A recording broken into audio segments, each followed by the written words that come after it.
Bienvenidos una vez más a su programa, Charlas Magistrales de la Barra Mexicana, Colegio de Abogados.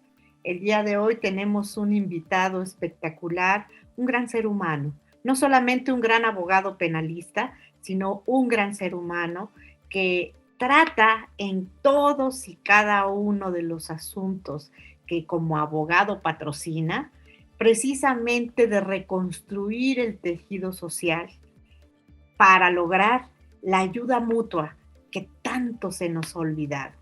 Yo creo que hoy en nuestra profesión no solamente podemos hablar de ética y hablar de realizar un buen trabajo de abogacía, no, él va siempre más allá, pensando en los seres humanos que no tienen a veces esa capacidad económica para pagar a un buen abogado y toma sus causas como propias, tan propias como la de cualquier otra persona que tiene los medios para poder tomar la defensa en un despacho connotado.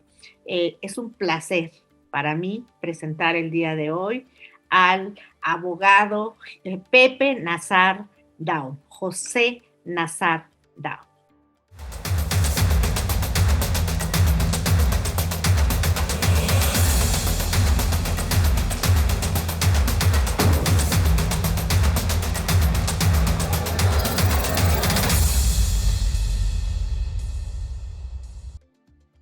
José Luis Nazar Dao obtuvo el grado con la tesis Conductas típicas no violatorias de la norma penal. También ha cursado diversos diplomados, de entre los que destacan diplomado en criminología con el trabajo intitulado Los homicidas solitarios y el caso Colosio, entre otros. Es capacitador certificado por la Secretaría Técnica para la Implementación del Sistema Penal Acusatorio, CETEC. Participó en el First Latin American Congress in Accusatorial System Miami, entre muchos otros. Es socio fundador de Nazar y Asociados, SC, miembro de la Barra Mexicana Colegio de Abogados AC, miembro fundador del Colegio de Criminología de la República Mexicana AC, miembro de número del Colegio de Abogados de México, excoordinador de la Comisión Penal de la Barra Mexicana Colegio de Abogados AC, expresidente de la Comisión de Seguridad Pública y Prevención del Delito de Confederación de Cámaras Industriales, CONCAMIN, exconsejero de la BMA, excoordinador del Comité Ejecutivo de la BMA, expresidente de la Fundación Barra Mexicana, ex segundo vicepresidente de la BMA, presidente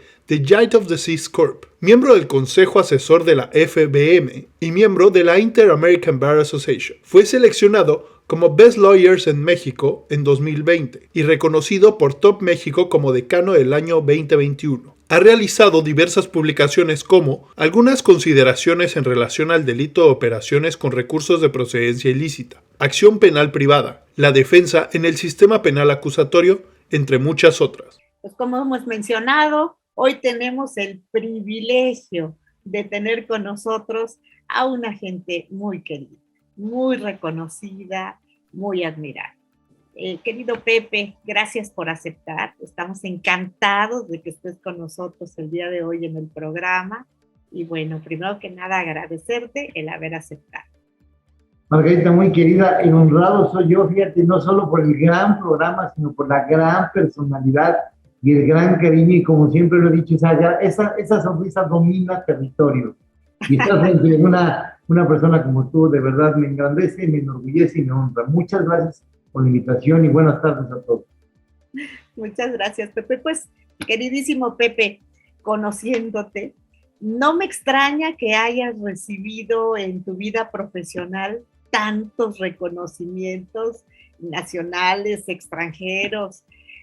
Bueno, pero sí me intriga sobremanera el reconocimiento en el que te premia la Asociación de Pilotos Aviadores de México. Platícanos, ¿cómo es eso? Fue un asunto muy bonito, muy interesante y muy humano, Margarita. Fíjate que no recuerdo el año, pero los líderes de la asociación sindical habían hecho, por decirlo más prudentemente, un despilfarro en la aplicación de los recursos de los pilotos. Pero la parte más bonita es que la parte que yo representé fueron los pilotos jubilados. Aquellos que ya no tenían posibilidad de ingreso, ya no tenían posibilidad de trabajo, porque como tú sabes, a cierta edad, cuando ya no puedes volar, pues ya no puedes hacer nada. simplemente te vas a tu casa, y ellos vivían de sus pensiones. Entonces, en este gasto excesivo que había hecho la caja de jubilaciones, pues resulta que un día llegan a cobrar su jubilación y no hay. Entonces, esta asociación vino conmigo, hicimos un trabajo muy fuerte, fueron muchos días, muchas noches sin dormir, el armado individual de cada denuncia penal, y en base a eso se logró la extradición de los probables responsables desde Italia. Como parte hermosísima del asunto, te platico que cuando estábamos muy desesperados, que las cosas no funcionaban, la fiscalía, entonces procuraduría, iba muy lenta y la gente se me estaba muriendo de hambre textualmente porque ya no tenían la edad para tomar trabajo. Entonces nos fuimos a una manifestación al Zócalo a hablar con el entonces presidente Salinas. Pero fue una manifestación muy civilizada. Renté 2 camiones, subí a los pilotos a los camiones, los bajé en el Zócalo, nos montamos en el Zócalo, hasta que nos hizo el favor el entonces presidente Salinas de recibir una comisión. Inmediatamente ordenó el destrabe del asunto, inmediatamente el asunto se destrabó y se logró la recuperación a mediano plazo del patrimonio. Pero la parte emotiva es que ya nada más quedaban 2 de los representados, habían sido pilotos en el famosísimo Escuadrón 201. ¡Ah, de la Segunda Guerra! Exactamente. Les pedí que fueran con sus condecoraciones y su uniforme del 201. Y era una cosa... ¡Hermosa! Hermosa. Un tema muy humano.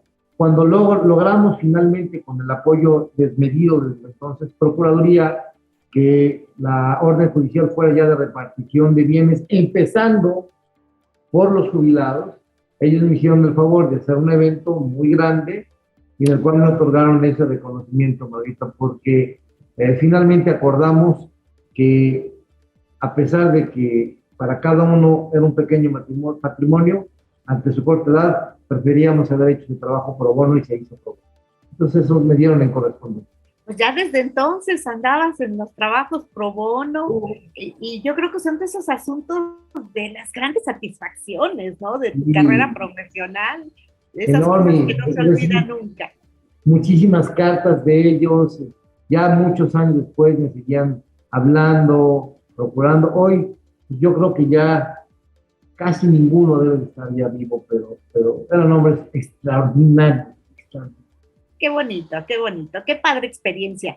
Pero bueno, lo cierto es que tienes un gran número de reconocimientos, pero sabiendo que eres un barrista tan reconocido, tan respetado, tan querido, y que has ocupado, bueno, cualquier cantidad de cargos dentro de la propia barra, también recientemente fuiste, pues no solo premiado en otorgarte a ti este galardón, sino que el galardón lleva tu nombre. Eso es hermosísimo, es un reconocimiento a tu personalidad, a tu labor en el servicio pro bono que da la barra mexicana. Y yo te siento así como el creador del servicio pro bono de la barra. Supongo que esto es así porque el premio hoy, o uno de los principales precursores, porque el premio lleva tu nombre.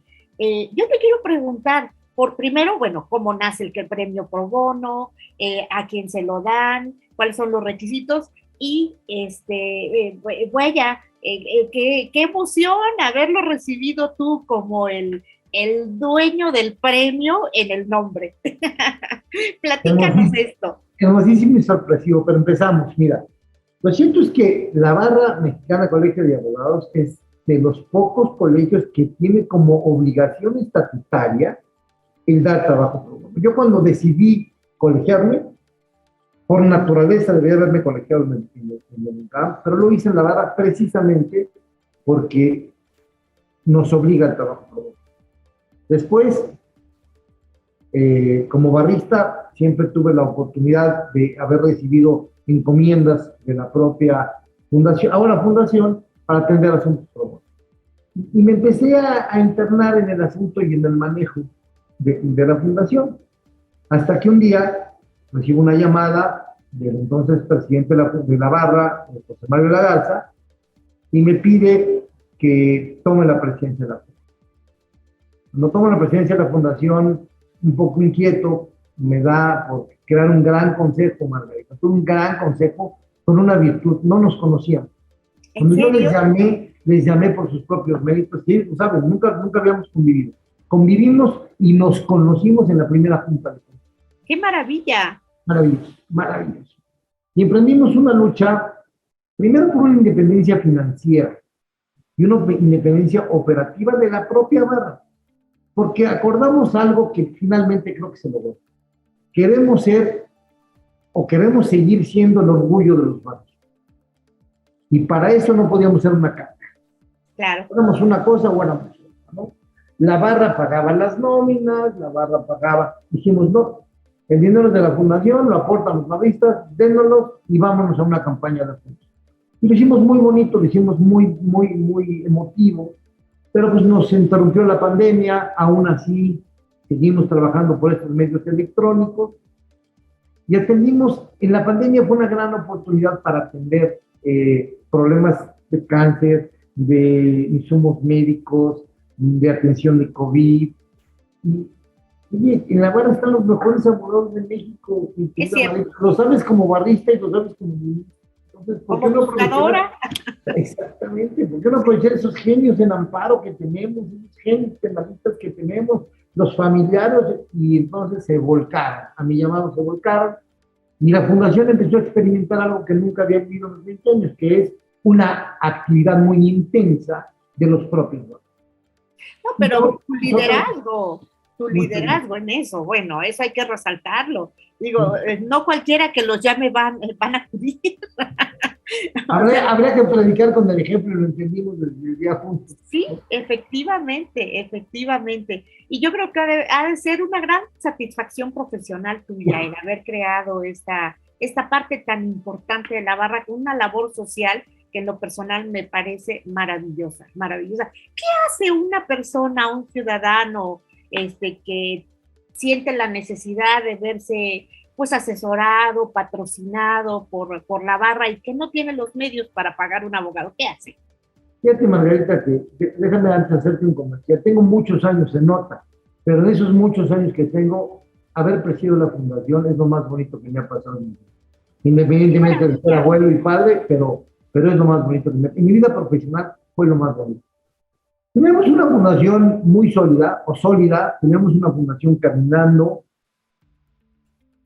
pero tenemos una fundación muy restringida para los asuntos, porque estábamos en la oficina esperando la llamada de quien nos necesita. Cuando llegamos, mi consejo y yo decidimos hacerlo al revés. Vamos a la calle. Vamos a buscar a los justiciables.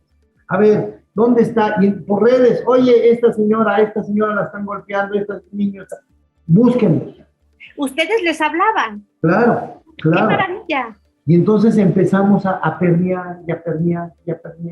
Y luego con las propias instancias de gobierno, los empezamos a buscar para firmar convenios. Por ejemplo, con la Hora Fiscalía de la Ciudad de México tenemos un convenio para la atención de mujeres víctimas de violencia, niños y adolescentes. No, esto es una gran labor. Hoy es erradicar de alguna forma esa violencia y es una actitud determinante de la barra. Y este fue el segundo engranaje. Dijimos, ya no nada más nos vamos a dedicar a atender al que nos necesita, a la señora que se peleó con su esposo y hay que ayudarla para que... No, vamos a atender a grupos vulnerables. Y entonces eso nos dio un crecimiento y nos dio luz propia. De grado tal que pudimos atender grupos vulnerables de mujeres, de niños, de médicos, de trabajadores. La fundación no se mete en temas laborales, obviamente, porque claro, siempre hay intereses muy que puedes lastimar, ¿no? Y porque pues, los empleados normalmente tienen sus intereses. Pero todo lo demás lo empezamos a ver también desde el punto de vista de los grupos vulnerables. ¿Y qué pasó? Pues nos llamó, por ejemplo, por decirte uno de muchos, este artículo 19, y nos invita a formar parte de la red de protección de periodistas y de promotores de derechos humanos. ¿Y qué pasó? Pues llegaron, yo representando a casi 6,000 abogados, que son los barristas, de los mejores de México, y empezaron los resultados. Pues hoy la fundación tiene una gran penetración social a los grupos donde se nos necesita, con el Estado, con el gobierno mismo, y entonces ya la fundación brilla por su propio. No, pues un gran mérito tuyo. No esto de los barristas. En realidad, como presidente de la fundación, yo nomás representé a los barristas, fui el que me puse la medalla de ellos. Pero no es fácil, Pepe, no es fácil. No. Tú dices, ay, nada más los convoqué. No, se tiene que tener capacidad de convocatoria, se tiene que tener liderazgo y sobre todo se tiene que tener reconocimiento, Pepe. No cualquiera que los llame es acudir a ese llamado. No, tiene que ser una gente que realmente motive. Y tú motivas, Pepe. Gracias, Margarita. Sí, con mucho honor te digo, nunca me dijo nadie, ninguno, abogado, que no. Inclusive la fundación se abrió a barristas y no barristas. Y llegué a hablar con no barristas y hacían el trabajo.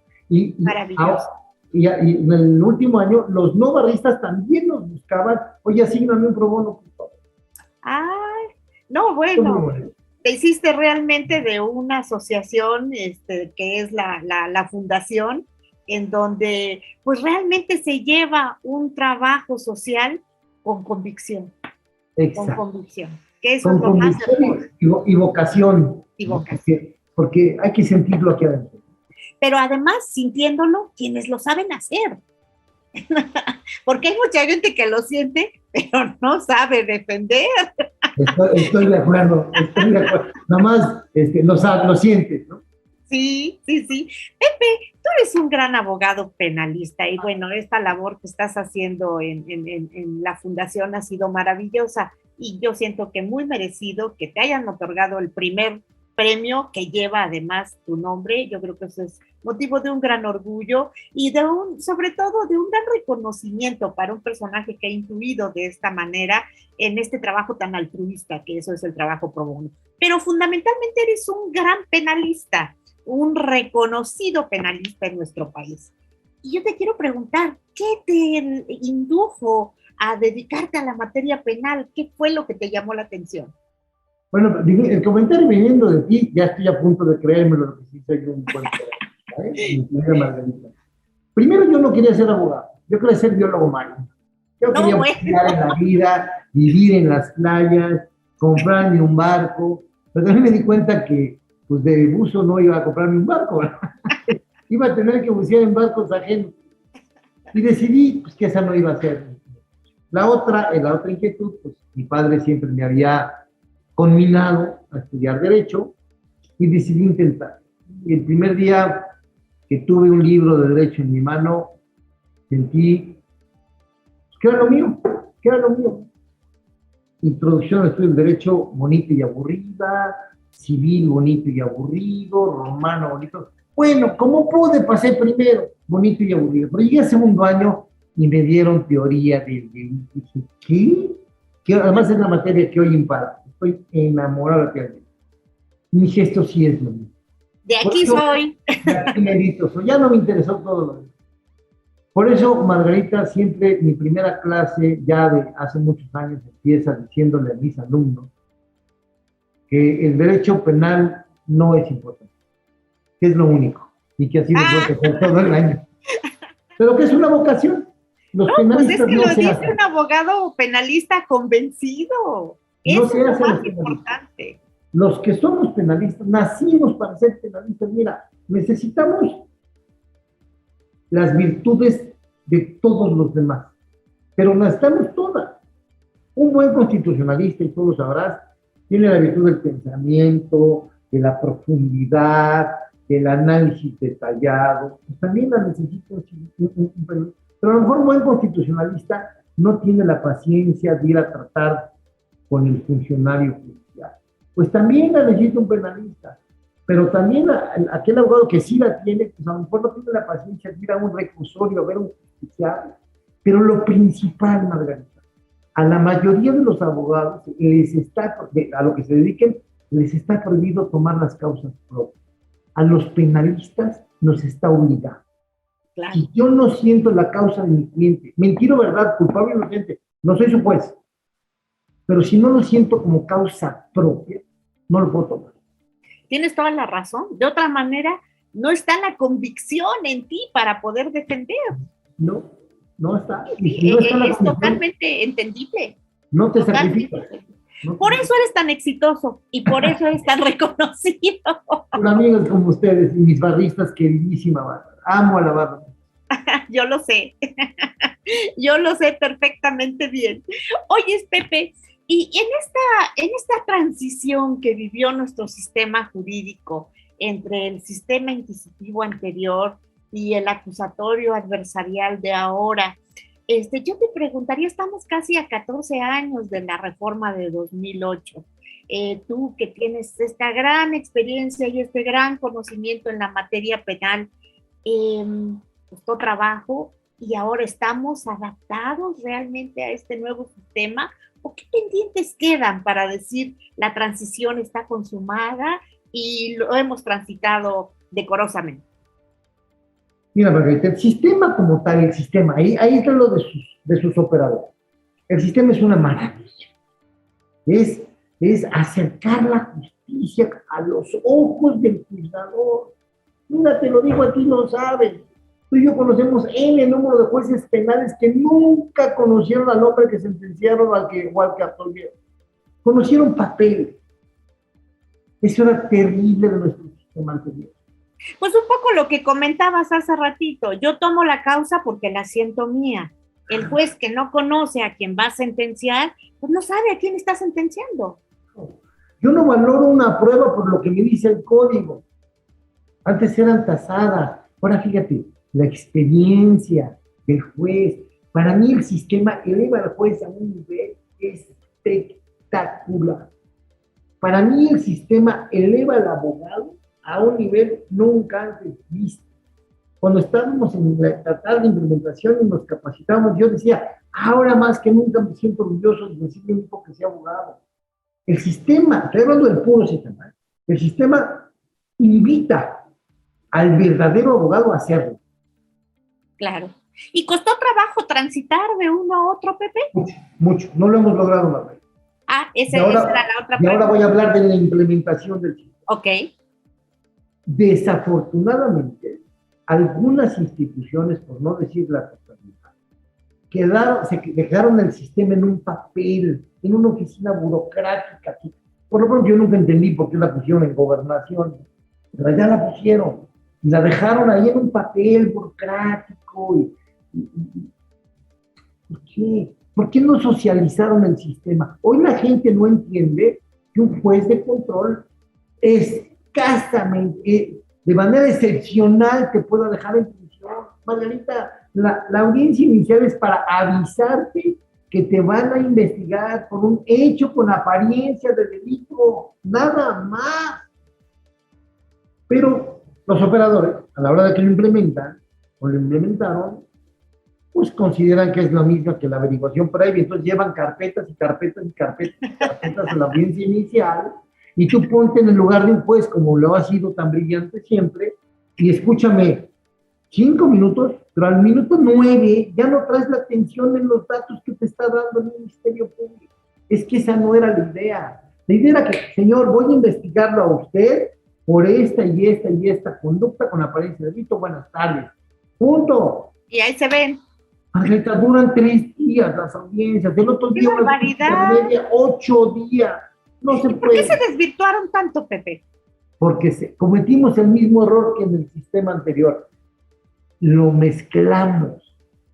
Mezclamos el vicio del sistema anterior con el actual y que no hemos entendido que el papel del Ministerio Público o del fiscal en el sistema es el conductor, que la base esté en la policía. No la capacitamos. Y dice un amigo mío que admiro muchísimo, para mí es el gran conocedor del sistema, Rodolfo Pérez, a él sí va a ir a los pueblos a capacitar policías municipales gratis. Él es un ferviente creador del sistema. A ciegas. Entonces agarraba un fin de semana y se iba a los cerros a capacitar policías municipales. Pero tampoco nuestro sistema social, yo lo digo con todo respeto. ¿Cómo vas a explicarle a un policía municipal que tiene ese trabajo porque no tuvo otro, porque no tuvo escuela, una cadena de custodia? Sí. Entonces, sí, es un sistema diseñado muy bien, implementado muy mal, operado mal y juzgado por la sociedad pésimo. Ay, eso es triste escucharlo, Pepe. Muy triste, muy triste. Muy triste. Entonces, nuestro tránsito no solamente no ha sido fácil, sino que no ha sido correcto. No ha sido. ¿Y qué se tiene que hacer para remediar eso, Pepe? Primero, que la sociedad no entienda lo que es el sistema. Los pobres los llevan a audiencia inicial y ya los sentenciaron. Los propios periodistas ya sentenciaron desde la audiencia inicial el tema. Dos, se nos está olvidando que la prisión preventiva es verdaderamente excepcional. Margarita, claro. Hay gente en la cárcel con un delito mínimo porque tiene un coche con placas de Morelos. Por Dios santo. Sí, no es posible. No es y posible. Desgraciadamente nuestro sistema jurídico tarda muchos años para que pueda venir un criterio de la Suprema Corte que pueda permear hacia abajo, que le ayude a los jueces a entender que tener una casa de verano o un coche con placas de Morelos o una INE con tu dirección antigua no es causa suficiente para riesgo de fuga. Y luego tuvimos algo que primero critiqué mucho, y yo le doy gracias a Dios que existe, el auto de vinculación. No nos atrevimos a romper ese auto de formal prisión que teníamos antes. Hoy existe y eso te ayuda un poquito a medio equilibrar el sistema. Pero creo que nos debemos mucho como operadores, como participantes, nos debemos mucho como sociedad. Tenemos que tener mucha más responsabilidad social para tener un sistema así. Las audiencias se difieren por deporte. Los testigos no van, el Ministerio Público no busca que sus testigos estén, los policías no hacen bien sus partes. Vamos. Pero entonces no solamente es falta de preparación jurídica para poder desarrollar eficientemente el sistema, sino también falta de compromiso. Claro, pero ¿cómo va a haber un compromiso social si no se los hemos explicado? Lo que nos decían es, Juan Pérez se fue a audiencia inicial y ¿qué creen? El juez corrupto lo dejó salir. Pues claro que lo dejó salir. La medida cautelar que le impuso además es hasta excesiva, le quitó el pasaporte. ¿Cómo? No. Pues se ha dicho, ¿no? Muchísimo, sobre todo en medios de comunicación, que se convirtió en una puerta giratoria, ¿no? Eso decían del sistema, yo no lo veo así. Pero lo que tiene el sistema, Margarita, es que no le hemos explicado a la sociedad cómo funciona. Y entonces, ¿qué pasa? Y lo digo con mucho respeto, tú sabes, soy un admirador del Poder Judicial, especialmente el federal, lo digo con mucho respeto, pero entonces el juzgador se siente inhibido de actuar conforme el sistema puro, porque lo van a linchar al día siguiente, si no es que en una conferencia, así en un artículo. Y luego, pues la fiscalía dice, no, y luego viene el otro gran problema, Margarita. En el sistema acusatorio, si tú estás judicializando más allá del 5%, lo estás haciendo mal porque lo vas a colapsar. Entonces ya lo colapsamos. Porque ahora todo lo judicializan, todo. No lo quieren mandar a medidas alternas, va uno y se sienta con los fiscales, oye, vamos a una medida alterna, mira una abreviada. No, porque ¿qué van a decir? Es que es parte de nuestra cultura también, ¿no, Pepe? El no estar acostumbrado a los medios alternos de solución de controversias. Nos falta también ahí, creo, mucho camino por recorrer. Pero esto empezó en 2008, ya lo sabíamos, ¿por qué no trabajamos en ello? Sí, hubo muchos años de vacatio legis para que en un momento dado se hubiera culturizado a la población, pero a toda, desde quien la solicita, desde quien la comete, desde quien participa en el procedimiento y desde quien juzga, por supuesto. Sí, faltó mucho. Y ese es el problema que estamos enfrentando. Entonces, tenemos muchos pendientes todavía en nuestro sistema penal. Pero tenemos un reto, ni un paso para atrás, ¿eh? Para que no hay que volver, no se puede. Para atrás solo los cangrejos. Ni para tomar vuelo podemos echar para atrás. Vamos a mejorarnos, vamos a dedicarnos más. Yo creo que el Poder Judicial Federal ha hecho una gran labor de capacitación constante. Pero también está luchando contra la propia sociedad. No se puede. Pepe, si pusiéramos en la balanza, en un platillo, el sistema penal anterior el inquisitivo, y en otro el sistema penal nuevo. ¿Hacia dónde se inclina, Pepe? Hacia el nuevo. Hacia el nuevo. El nuevo tiene, con todo lo que te platico, tiene la ventaja inigualable de que aquel que va a decidir tu destino te está viendo a los ojos. Aquel que va a decidir tu destino, con sus propios oídos está escuchando el testimonio de la víctima del imputado o de los testigos, se está formando su criterio. Que ya es un magnífico comienzo. Claro, pero ¿sabes qué, Margarita? Ya tenemos una ley de amparo que ya no va con el sistema acusatorio. Entonces, yo alguna vez hasta mi hijo en su tesis propuso que tendría que ser el amparoide.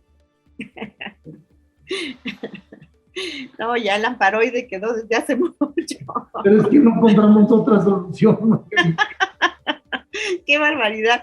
Yo te preguntaría, con toda esta experiencia, bueno, yo podría platicar contigo semanas enteras, pero con toda esta experiencia, ¿cuál es el principal reto de un abogado penalista? Poder dormir, más. Hace rato te decía yo que tomas las causas ajenas como propias y te llevas esa frustración. Tú estás en tu casa, en una almohada cómoda, viendo la tele, y alguien, injusto o no, está durmiendo en un penal con unas condiciones de broma. Sí, no. Nuestros penales están tristes. Tristísimos. Cargas la cruz ajena. Y poder dormir con una cruz que no es tuya, que siendo tuya, es difícil, imagínate cómo es. ¿Y cómo contrarrestas eso? El principal reto de un abogado penalista hoy en el sistema es ser leal a las instituciones, al juez, a la fiscalía, al cliente, a la víctima. Yo soy de los que piensa, y lo dije en el Congreso de Chiapas, ahí te acuerdas de ese maravilloso Congreso que tuvimos en mi tierra. Que casi me matan a cacahuatazos primero, pero luego el ministro Cosío terminó diciendo que tenía yo visto otra razón, diciendo qué hace la víctima en el proceso penal. Te voy a poner un ejemplo muy rápido. Tengo un cliente que juro, mira, por todos los santos que es inocente, y es acusado de homicidio. La víctima muere por COVID, no, pero él le dio un golpe que lo llevó al hospital, no sobre todo. Y sabes que lleva un año y la audiencia me la defienden porque el último día aparece el nieto, y dice, oigan, yo también quiero participar en la audiencia. Pero si está representado, y el juez patea la vida. No puede ser. No, yo estoy en contra, y me quieren, Víctor Olea me odia, los civilistas me quieren más porque digo que todo esa, si la víctima tiene interés en reparación del daño, hagamos una vía ejecutiva de reparación del daño. Los sistemas acusatorios puros, la víctima participa como testigo, no tiene un solo derecho más que la reparación del daño que se lo debe el juez, que a lo mejor es el mismo y con las mismas reglas, pero con diferentes estándares probatorios. Ahí está el caso de O.J. Simpson, absuelto penalmente, condenado civilmente al pago de daños y perjuicios. Pues hay otra vía para los daños y perjuicios, para los daños punitivos, para otras cosas, ¿no? Lo que hay que hacer es eficaz esa vía. Es cierto, pero con el panorama que nos pintas, está complicado, pero no sabes, para mí lo bonito que ha sido platicar contigo sobre esto, sobre todo con tu gran experiencia, con tu gran conocimiento de la materia, y que no puede ser más que las vivencias que has tenido en los múltiples asuntos que llevas, y que es donde vas adquiriendo pues toda esa experiencia, todo ese callo que tiene Pepe Nazar, y que por eso lo cataloga como uno de los mejores penalistas de nuestro país. Gracias. Quisiéramos seguir platicando contigo, que nos ilustraras sobre más problemas que se plantean en el proceso penal, para ir buscando soluciones para que esto mejore, para que esto se arregle, pero el tiempo nos gana y este programa se acaba. Y yo nada más te quiero, primero que nada, agradecer, Pepe, agradecer que nos hayas aceptado. Siempre es un placer escucharte, siempre es un placer, sobre todo, abrevar de tu conocimiento. Para mí es de veras maravilloso, y sobre todo que lo compartes con esa sencillez, con esa espontaneidad que te caracteriza. Entonces, una vez agradecida por haber aceptado, quiero pedirte que para concluir el programa nos envíes un mensaje a nuestro público televidente. Muchas gracias. Déjame enviar dos. Uno es en relación al sistema. El sistema no va para atrás, ¿eh? Hay que seguirlo empujando y perfeccionando. No hay que dejar a la sociedad sola. Pero el otro es una súplica, no es un... Abogado, decía yo hace rato, es cargar la cruz de otro. Y cuando se carga gratis, es el puente entre el justiciable que no puede llegar a la justicia, no lo ponemos en nuestros hombros. Pongámonos a nuestros hombros, participemos en el trabajo pro bono, seamos muy buenos abogados, pero seamos mejores seres humanos. Gracias, Margarita. Al contrario, Pepe, gracias a ti. Te mando un abrazo con todo cariño, con todo afecto y mi agradecimiento eterno por habernos brindado estos maravillosos minutos de platicar contigo. A ti, muchas gracias.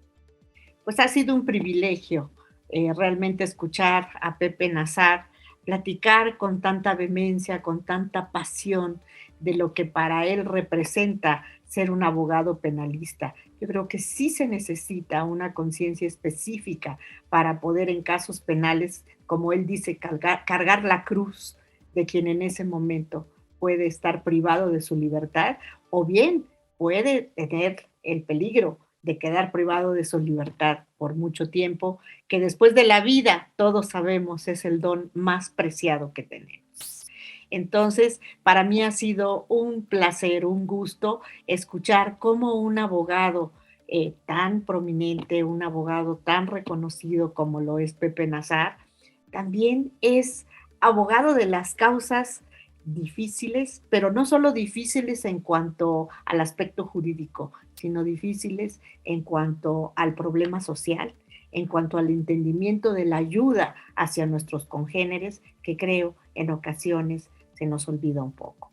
Es de veras muy gratificante saber cómo un abogado propicia y procura el trabajo pro bono para ayudar socialmente a quienes más lo necesitan. Ha sido un verdadero placer. Gracias por estar una vez más con nosotros en charlas magistrales de la Barra Mexicana Colegio de Abogados.